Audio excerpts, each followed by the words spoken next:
Hoy comenzamos una nueva serie de predicaciones y no sé si a ustedes les ha pasado o se han dado cuenta que las historias nos atrapan, que una buena historia nos puede cautivar. De hecho, esa es la razón por la que la industria del cine es tan popular, porque cuenta buenas historias y las historias nos atrapan.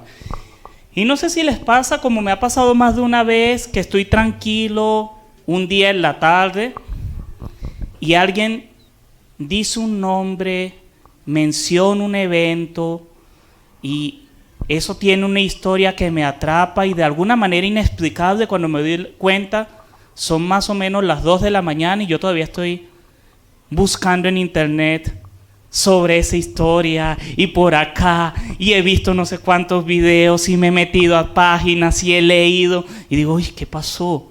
Simplemente la historia me atrapó, hubo algo de esa historia que lo cautiva a uno y uno empieza a buscar las buenas historias, y si son reales, más aún, nos atrapan, nos cautiva. Hace poco me pasó, alguien contó una historia y estuve toda la noche leyendo y después al día siguiente uno queda atrapado. La nueva serie de predicaciones que vamos a estar viendo en el siguiente mes tiene que ver con la historia de las historias. Estoy hablando de la historia del pesebre. Porque, ¿saben? Yo sé que en este tiempo, en esta cultura en la que estamos viviendo ahora, hay muchos símbolos de la Navidad que están sustituyendo al pesebre. Hay gente que está más preocupada de tener un buen árbol, buenas luces, se está hablando del espíritu de la Navidad, se está hablando de muchas cosas, de muchos otros símbolos que representan la Navidad de alguna u otra manera.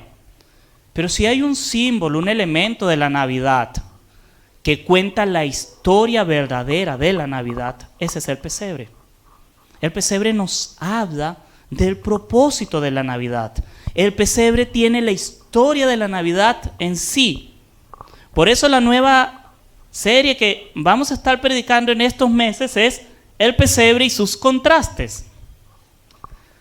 Porque el pesebre ofrece una cantidad de contrastes entre la Navidad que quiere decirnos la Biblia, la historia, esa historia verdadera de Jesús naciendo en medio de nosotros, y todas las historias que hemos construido alrededor del pesebre con el paso de los años y que hoy hacen contraste.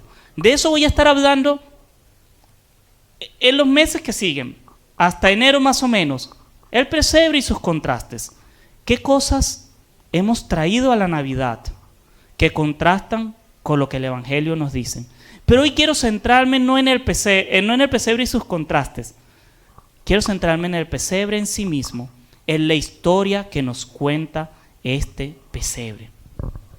Para eso quiero que vayamos al libro de Lucas, capítulo 1, y vamos a leer los primeros 4 versículos de Lucas. Lucas 1, del 1 al 4.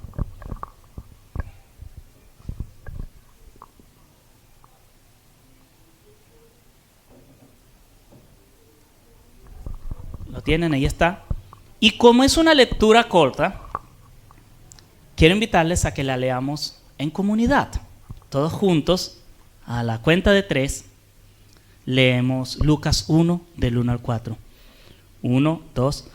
Muchos han intentado hacer un relato de las cosas que se han cumplido entre nosotros, tal y como nos las transmitieron los que desde el principio fueron testigos presenciales y servidores de la palabra. Por lo tanto, yo también, excelentísimo Teófilo, habiendo investigado todo esto con esmero desde su origen, he decidido escribírtelo ordenadamente, para que llegues a tener plena seguridad de lo que te enseñaron. Este es el pasaje que vamos a estar hablando hoy, sobre la Navidad. Pero vamos a orar. Padre, gracias por tu amor, tu bendición, Señor. Te pido, Señor, en esta mañana que prepares nuestros corazones, Señor, que Quizás están distraídos, Señor, con preguntas, con preocupaciones, Señor. Quizás están en este momento involucrados en otras historias, Señor. Y te pido, Señor, que nos hagas mirar la historia de las historias, Señor. La historia que verdaderamente vale la pena entender, que verdaderamente vale la pena seguir, Señor. Padre, cautiva nuestros corazones, Señor. Háblanos a través de esta palabra. Tú sabes cuán importante es para nosotros, Señor. Que en este momento, Señor, que estamos preparándonos para la Navidad, Señor, y toda su historia, podamos estar claros en lo que tú nos estás pidiendo, Señor.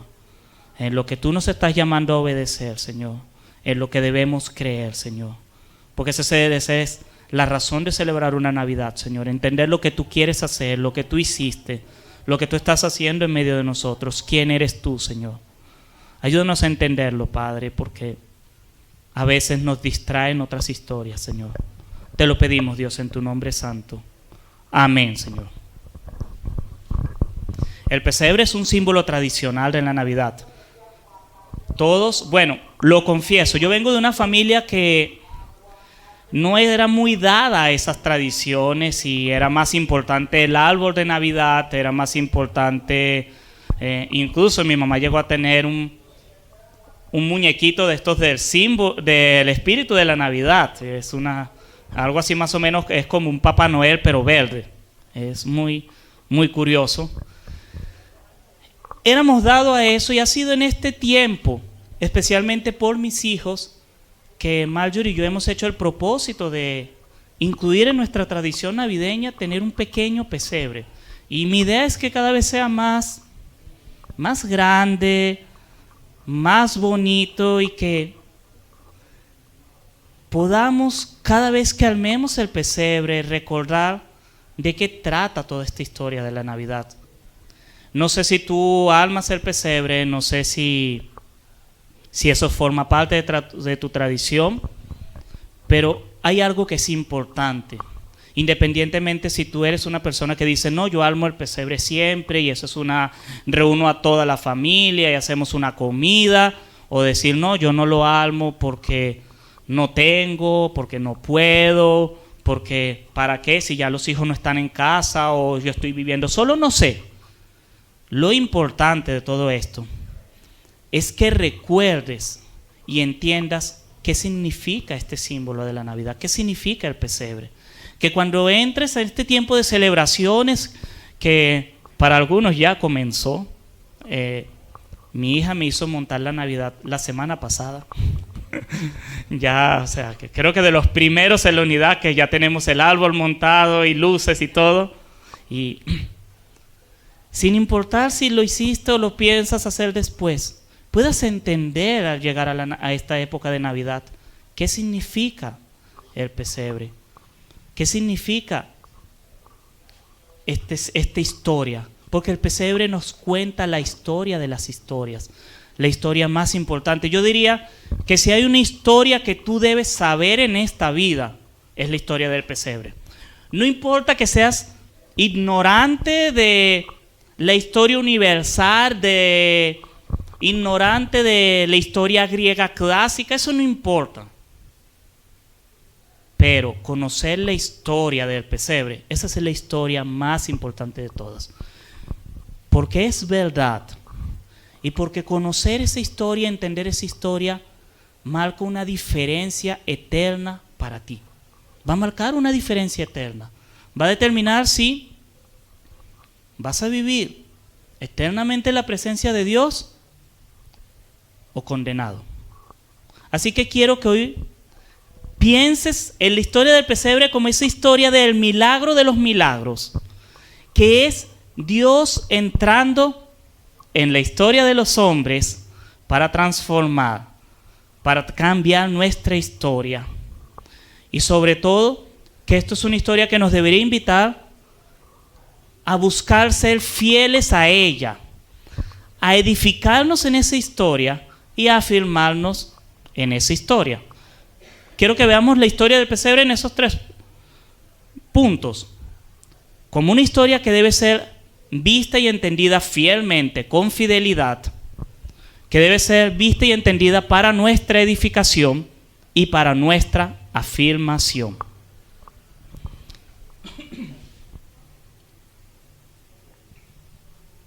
Entonces comencemos hablando de la fidelidad de esta historia.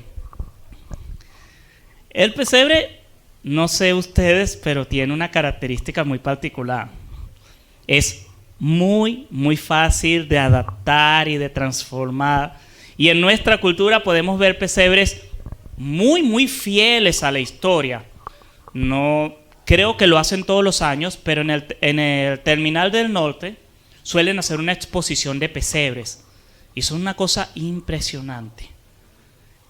A nivel de detalle, reproducen las casas, los personajes, todo en la proporción exacta, reproducen diferentes escenas de Belén. Son una belleza de pesebres. Pero está en el otro extremo. Los pesebres, digo yo, más populares, pesebres en los que encontramos dinosaurios, encontramos jirafas, leones, gallinas que son más grandes que algunas casas y cantidad de cosas que uno ve en pesebres populares. Yo llegué a ver en Venezuela pesebres con el metro, con el teleférico, con Simón Bolívar, con Chávez. O sea, pueden meterle de todo al pesebre. Esta historia le podemos ir metiendo cosas con el tiempo que de alguna manera van distorsionando la verdad del Evangelio. Y Lucas es muy claro. Cuando él comienza el Evangelio, los primeros versos que acabamos de leer, él les dice: muchos han intentado ordenar esto. Las palabras que nos llegaron a nosotros de aquellos que fueron testigos, y aquí hago la claridad.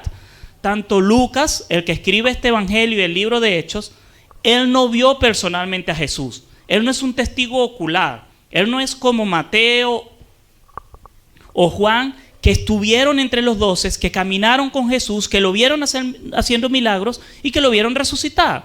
Lucas no. Lucas oye la historia de los que fueron testigos y le cuenta a Teófilo, que también oye la historia de segunda mano. Se puede decir que en cierto modo son creyentes de segunda generación. Y a él les está diciendo: muchos han intentado ordenar esto. Yo me he esmerado, he preguntado, he investigado, y aquí te presento este mensaje. Y es el Evangelio de Lucas y luego el libro de los Hechos. Son la contribución de Lucas como investigador, historiador, pero él le está recordando algo importante sobre la fidelidad del Evangelio. Necesitas tomar esta historia, entenderla y organizarla. Necesitas empezar a ponerle orden al Evangelio, no solamente una serie de ideas sueltas. Pareciese que eso era lo que tenía Teófilo, y ese es el problema que Lucas está mencionando aquí. Mira, están circulando algunas historias. No estoy diciendo que eran historias falsas. No. Él lo que está diciendo es: quiero agarrar todas las historias, yo agarré todo el relato y te lo voy a armar en la forma de un libro, este Evangelio, que habla de la vida, obra y muerte de nuestro Salvador. Porque resulta que si no hacemos este esfuerzo por ser fieles a la historia del pesebre, empezamos a meter esos pequeños dinosaurios, esos leones, esas jirafas en nuestro relato. Y nuestro evangelio empieza a ser algo que no es fiel a la realidad. Y aquí algunos ejemplos de cosas que decimos en nuestro lenguaje cristiano, que decimos que son parte del evangelio, pero que no están en la Biblia. Seguramente alguno de ustedes ha oído la frase: Dios ama al pecador, pero odia su pecado. ¿La han oído? No es bíblica. Lean los Salmos. Dios dice: aborrezco al que practica el pecado.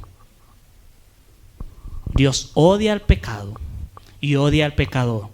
Y odia tanto al pecador que envió a su Hijo para que dejemos de ser pecadores. Pero son palabras que empiezan a mezclarse con el relato del Evangelio y empiezan a hacerlo menos fiel, una historia más confusa. Otra que también es muy popular: Dios es un caballero. ¿La han oído también? Se utiliza para decir: Dios es muy delicado y Él te va a pedir permiso. ¿Eso es cierto? Quien dice esa frase no ha leído el relato de Abraham e Isaac. Toma a tu hijo y sacrifícalo. Dios le pidió permiso ahí, le preguntó a Dios, a Abraham: hey, ¿será que te sobra un hijo por ahí que tú me puedas? No, ve al monte Moria y sacrifica a tu hijo único. Eso no es muy caballeroso en esos términos. O piensen en este mismo relato de la Navidad con el anuncio del nacimiento de Jesús. Dios le pidió permiso a María. Fue solo a decirle: vas a tener un bebé. No le preguntó: ¿será que has pensado tener hijos? Y no sé si me puedes hacer un favorcito tú. No. Dios obra soberanamente. Y empezamos a tomar muchas cosas, y así podríamos estar hablando de muchas cosas que muchos creyentes dicen: esto es verdad y forma parte de su manera de vivir y de expresar el Evangelio, y que no están en el Evangelio.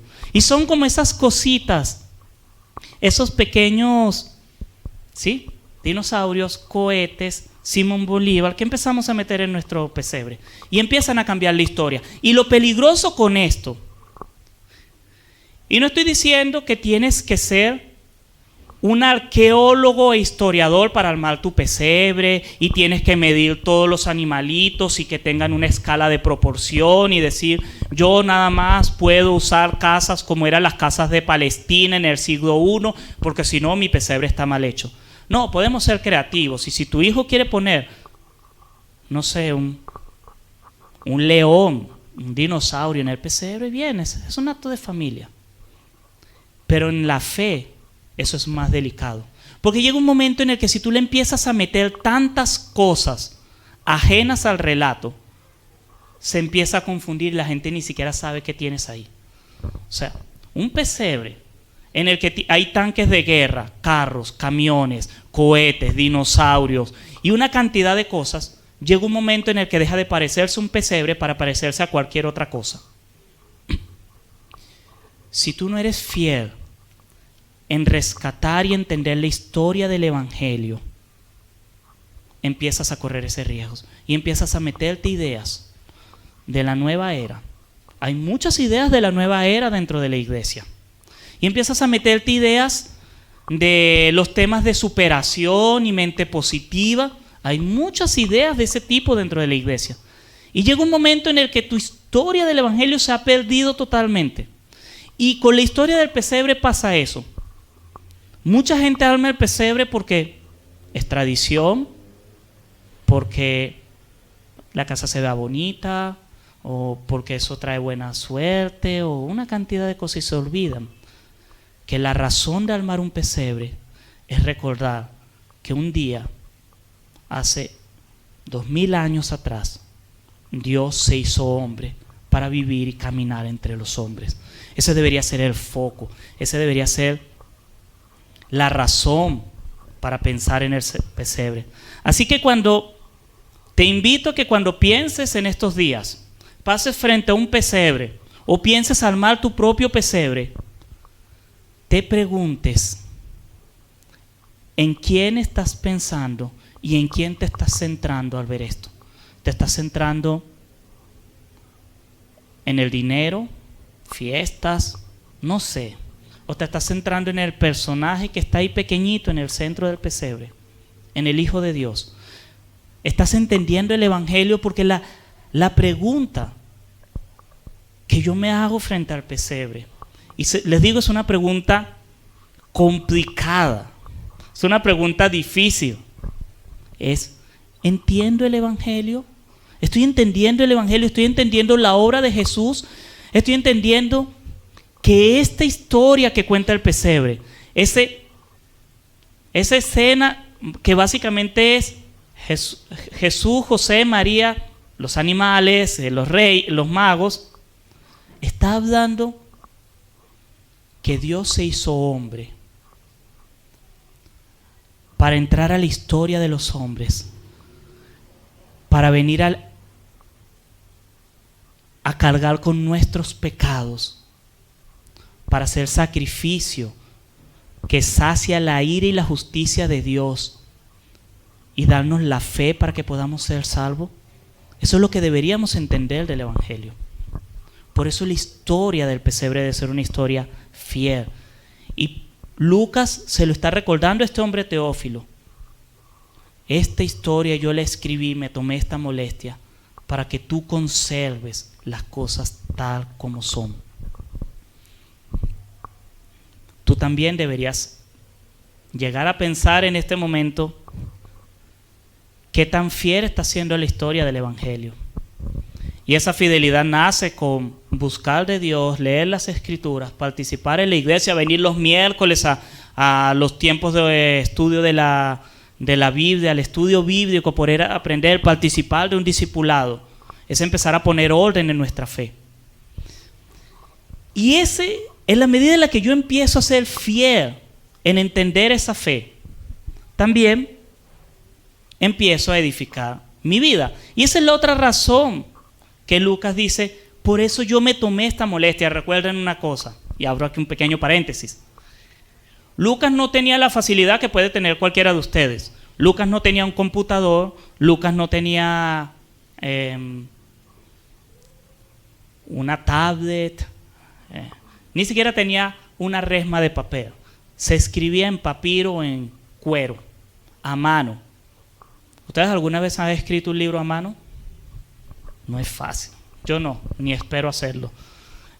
Pero costaba mucho trabajo escribir y Lucas se toma esa molestia porque quiere que este hombre, Teófilo, sea edificado. Y cuando tú empiezas a ser fiel a esa historia del Evangelio, empiezas a ser edificado porque empiezas a ver lo que significa la Navidad, lo que significa el pesebre, lo que significa el Evangelio. Ese es el milagro de milagro. Y pensando ahorita en Navidad, pensando que vamos a venir a estas celebraciones, te invito a que pienses que el milagro de la Navidad no es el amor, no es compartir regalos, no es que la familia se une. Sí, son cosas bonitas, pero saben, el verdadero milagro de los milagros es que Dios se hizo hombre. Ese es el milagro. Hay un teólogo, J. Parker, que él dice que ese es el milagro de los milagros. Si tú entiendes la encarnación, si tú crees en la encarnación, en Dios hecho hombre, puedes creer cualquier milagro. Puedes creer que Él se levantó de los muertos, puedes creer que una vez transformó el agua en vino, puedes creer todos los milagros, porque el Dios infinito, el todopoderoso, el que no está sujeto al espacio ni al tiempo, se hace un bebé finito, pequeño, débil, dependiente. Eso sí es un milagro que entra a nuestra historia. Eso es un milagro. Entonces, la invitación es que pienses en este tiempo y te maravilles en este tiempo, no porque tu familia se va a reunir, no porque vas a tener dinero para comprar regalos, no porque vas a pasarla bien. Te debería maravillar que el Evangelio se hace verdad en la persona de Jesucristo, que el Evangelio es real. Ese es el milagro al que apunta la Navidad. Cuando pienso en el pesebre que tenemos en la casa, un pesebre pequeñito, casi que tenemos que armarlo en un lugar medio escondido para que Esteban no lo agarre para jugar con los muñequitos. Quiero pensar en ese milagro. Hey, hace 2000 años, mi Dios, el Dios Todopoderoso, se hizo hombre y habitó en medio de nosotros. Eso es una cosa maravillosa. Y eso empieza a edificarle la vida a uno. Eso empieza a decirle, yo necesito aprender más. El pesebre debería ser incluso, y esto es una recomendación para las familias, una oportunidad para que ustedes enseñen el Evangelio a sus hijos. ¿Qué pasó ahí? cada personaje, lo que significa, lo que hizo, cómo vivió. Esa debería ser una oportunidad de enseñar. Esa es una de las razones para tener el Evangelio. Entonces, esta historia, si tú la agarras con fidelidad, si tú entiendes el Evangelio fielmente, tal como nos lo dicen las Escrituras, y empiezas a ser edificado, también te empieza a afirmar. Y Lucas, en estos 4 versos, termina en el verso 4 para que llegues a tener plena seguridad de lo que te enseñaron. Otras versiones dicen para que estés firme en lo que has creído.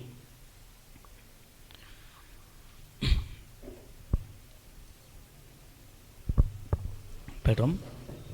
Para que estés firme en lo que has creído, es que empieces a desarrollar una fe verdadera. Una de las cosas que siempre a mí me ha preocupado de las festividades cristianas, y estoy hablando de Navidad, Semana Santa y Pascua y los que celebran Adviento y todas estas festividades, es que pareciese que hacen lo contrario a lo que proponen. Se supone que deberían ser épocas en las que nuestra fe crece, nuestra devoción crece, nuestra pasión por el Evangelio crece, y parece que termina siendo todo lo contrario. Estadísticamente, en Semana Santa disminuye la asistencia a las iglesias. En diciembre disminuye la asistencia a las iglesias. Y uno dice, bueno, se supone que son las fechas en las que la gente tiene más tiempo, porque la mayoría, hay trabajos que no, pero la mayoría sale de vacaciones, ya no está en temporada y tiene más tiempo, pero vienen menos a la iglesia. Es una época en la que hay más dinero circulando y parece que somos menos generosos porque estamos gastando todo el dinero en nosotros. Debería ser todo lo contrario, que cuando yo llego a esta época y empiezo a armar mi Navidad y veo ese hermoso pesebre, empiezo a sentir más amor por el Evangelio y mi fe se empieza a hacer más y más firme y empiezo a decir, sé que la situación está difícil, sé que tengo muchos problemas, pero esa historia que estoy representando aquí es verdad, y porque es verdad significa que las promesas que esa historia tiene son verdad también para mí. La oportunidad de ser salvo, de ser perdonado, de ser reconciliado, eso debería edificarme, debería hacerme un cristiano más fuerte. Y parece todo lo contrario. Es impresionante la cantidad de creyentes arrepintiéndose en enero. Es impresionante. Arrepintiéndose de gula, arrepintiéndose de lujuria, de ira, de avaricia. Y uno dice, se supone que estuvimos celebrando el nacimiento de aquel que nos libera del pecado. Y fue en esa temporada en la que más presa fuimos del pecado. El evangelio que te predica este pesebre, este evangelio que Lucas le presentó a este hombre llamado Teófilo, debería hacer que tengas una fe más firme. Debería hacer que te pares y puedas decir, no voy a caer, voy a aferrarme a la esperanza de que esta historia es verdad y puede transformar mi vida. Y quiero ayudarte a entender un poquito mejor estas ideas de fidelidad, ser edificado y ser afirmado. Y quiero que pienses en una planta, en una matica. Una mata para crecer necesita que la expongas al sol, al agua, que la riegues, que incluso hay gente que le habla, no sé si eso funcionará, pero bueno, si quieres hablarle, le hablas, le pones música, no sé, pero necesita que la cuides, pero que la cuides de manera correcta. Los que han ido a mi casa seguramente han pensado que yo soy coleccionista de sábilas, tengo muchas sábilas, pero es que mi sábila se reproduce mucho y tiene muchos hijos. Si tú tienes una sábila, una de las cosas que debes hacer es no la debes regar mucho. O sea, la sábila es casi un cactus, no necesita mucha agua, De hecho, ni siquiera necesitaría tierra. Tú puedes tener una sábila sobre agua. Es una planta muy rústica. Tienes que saber cuidarla. Si yo le estoy echando agua todos los días a mi sábila, le voy a pudrir las raíces y la voy a matar. Ella necesita unas condiciones muy diferentes a otras plantas que tengo, que sí necesitan que le eche más agua, porque si le echase el agua con la misma frecuencia con la que le echo a la sábila, se secan. El punto es, necesitas ser fiel en el cuidado de tu planta. Necesitas no echarle cualquier cosa, necesitas echarle lo correcto, necesitas exponerla a la dosis correcta de sol. Eso es ser fiel. Necesitas creer un evangelio fiel, no cualquier cosa que te cuenten, no cualquier cosa que tú creas. Necesitas para eso estudiar la palabra, orar, necesitas edificarte. Si tienes dificultad con leer la Biblia, decir, hey, ¿quién me puede ayudar? Aquí hay grupos, aquí hay personas que están siendo edificadas a través de estudios de la Biblia. No solo los miércoles, grupos particulares. El equipo que va al Porvenir tiene sus sesiones de estudio de la Biblia particulares. Y hay otras personas que se reúnen a estudiar la Biblia. Una persona con un poco más de recorrido ayudando a una persona que está aprendiendo. Eso es ser fiel al evangelio. Empezar a decirle, mira, esto es lo que creemos, esto es lo que necesitas creer. Y aquí quiero decirles algo. La fidelidad del evangelio no tiene que ver con el volumen de información. No tiene que ver con que te vuelvas un experto en la Biblia y te la aprendas de memoria. No tiene que ver con volumen, tiene que ver con conocer lo correcto. Y básicamente es ese enunciado del evangelio. Dios se hizo hombre en la persona de Cristo para venir a reconciliar pecadores por gracia a través de su muerte, de su sacrificio, que satisface la ira de Dios y su justicia para que podamos ser salvos por medio de la fe. Es esa frase lo que debes entender, lo que debes manejar. Esa es la frase fiel del evangelio. Pero entonces la planta necesita que la nutras correctamente. Ahí está la fidelidad. ¿Qué es la edificación? Hacer eso. Me refiero a que yo puedo saber que la planta necesita agua, pero si no le echo agua, ¿qué le va a pasar? Se va a secar. Si no la cuido, se va a secar. O sea, no es solo tener teoría, sino empezar a aplicarla. Y edificar es algo que tú haces por cuidar esa planta. Pero cuando tú empiezas a cuidar esa planta, empiezas a edificarla, empiezas a aprender de la Biblia, empiezas a orar, empiezas a asistir los miércoles, empiezas a venir los sábados a orar, empiezas a decir, pastor, yo quiero aprender más de la Biblia, vamos a hacer un grupo. Quiero participar en alguna manera de estudio, ¿cómo me conecto para aprender más de la Biblia? Cuando empiezas a ser edificado, empiezas a ser afirmado. Y afirmar es eso que tú no puedes controlar en el cuidado de la planta. Independientemente de que yo le eche o no le eche agua a la planta, bueno, mejor dicho, cuando yo le estoy echando agua a la planta, ella empieza a crecer, pero yo no controlo ese crecimiento. Eso es algo que empieza a ocurrir al margen de mis esfuerzos. O sea, yo no controlo que las plantas floreen o que crezcan a tal altura o que se pongan bonitas. Eso es algo que hace Dios. Y la afirmación es esa transformación en tu fe que empieza a decir, wow, ¿cómo ha cambiado mi carácter? Yo que era una persona de esta forma, por estar siendo edificado, empiezo a creer verdaderamente en Dios. Empiezo a creer verdaderamente que Él tiene el control. Empiezo a confiar en Él. Empiezo a aborrecer el pecado. Empiezo a rechazar aquello que ofende a Dios. Y empiezo a tener más y más hambre de Dios. Pero tiene que ser en ese orden. Tienes que ser tú buscando la gracia de Dios para que esa misma gracia te empiece a transformar. Esa es la idea de edificar y luego ser afirmado. Es cuando tú empiezas a leer la Biblia que empiezas a reconocer pasajes que te inspiran.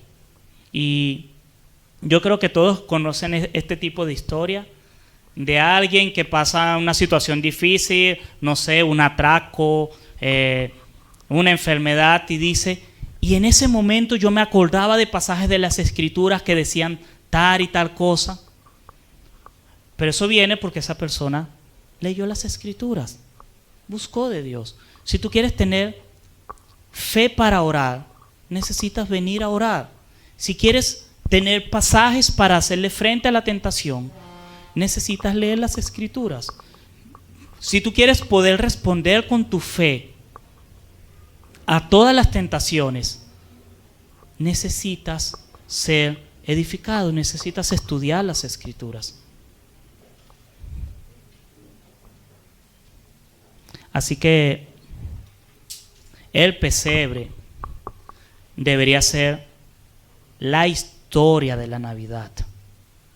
Este diciembre, independientemente de que lo armes o no, este diciembre, independientemente de que celebres o no, deberías recordar el pesebre como la historia de las historias. Esa historia que el autor de Hebreos nos lo recuerda en Hebreos 1, del 1 al 4 también, y quiero terminar leyéndola, porque nos recuerda la historia a la que apunta toda la fe.